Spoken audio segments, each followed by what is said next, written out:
बिस्मिल्लाहिर्रहमानिर्रहीम। अस्सलाम वालेकुम। उम्मीद है आप सब खैरियत से होंगे।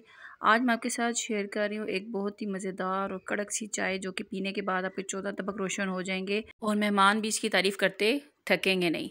तो चलें से बनाना शुरू करते हैं। सिंपल सी चाय है जैसे आप सब घरों पे बनाते हैं, लेकिन कुछ टिप्स के साथ आप इस चाय को ख़ास बना सकते हैं। यहाँ पे 2 कप दूध लिया हुआ है मैंने, उसको उबलने के लिए रख दिया है। दूध हमेशा आप उबाल के चाय बनाएंगे तो चाय का जो जायका है वो बहुत ही ज़बरदस्त होता है।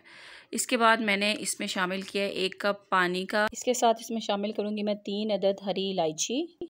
साथ ही मैंने यहाँ पे शामिल कर दिए हैं 2 चम्मच भर के इसमें शक्कर के, आप चाहें तो गुड़ भी शामिल कर सकते हैं। इसके साथ ही 2 चम्मच इसमें पत्ती की डालेंगे। पत्ती यहाँ पे सिर्फ पहले हम 2 चम्मच डालेंगे, उसके बाद एंड पे जाके इसमें दोबारा से थोड़ी सी पत्ती डलेगी कलर के लिए। तो अब अगला काम जो इसमें है वो है इसको अच्छा सा फेंटने का।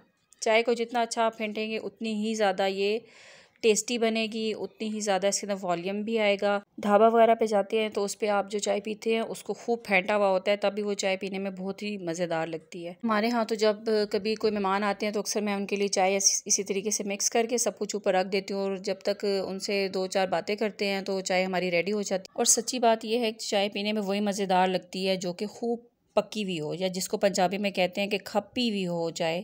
जितनी अच्छी तरह से चाय खपेगी वही चाय बहुत ही मज़ेदार लगती है। 5 मिनट हो गए हैं, मुझे चाय को अच्छे तरीके से फेंट भी लिया, पक गई है। अब लास्ट में मैं इसके अंदर आधी चम्मच थोड़ी सी पत्ती शामिल करूँगी ताकि इसका जो कलर है वो बड़ा अच्छा सा निकल के आए। और सिर्फ इसको 2 उबाल आपको देने हैं, आँच तेज़ करनी है, उबाल आए उसके बाद आँच हल्की कर दें तो ये चाय बड़ी ही ज़बरदस्त सी हमारी रेडी हो चुकी है। इसे कप में निकालते हैं और बैठ के इसे इंजॉय करते हैं। लाइट सा मीठा है चाय के अंदर, बहुत ही ज़बरदस्त चाय बन के तैयार हुई है। एक दफ़ा आप इसे बनाएंगे तो यकीन करें कि मज़ा आ जाएगा और दोबारा आप इसी तरीके से चाय को बनाएंगे। आप चाहें तो थोड़े से सौंफ भी शामिल कर सकते हैं। उम्मीद है आज की रेसिपी आपको पसंद आई होगी, ज़रूर इसे ट्राई कीजिएगा, लेकिन चैनल को सब्सक्राइब करना मत भूलिएगा और साथ ही बेल आइकन को ज़रूर प्रेस करें ताकि आपको नई आने वाली वीडियोज़ की नोटिफिकेशन जल्द से जल्द मिल सकें। मिलते हैं नेक्स्ट रेसिपी के साथ, तब तक के लिए अल्लाह हाफिज़।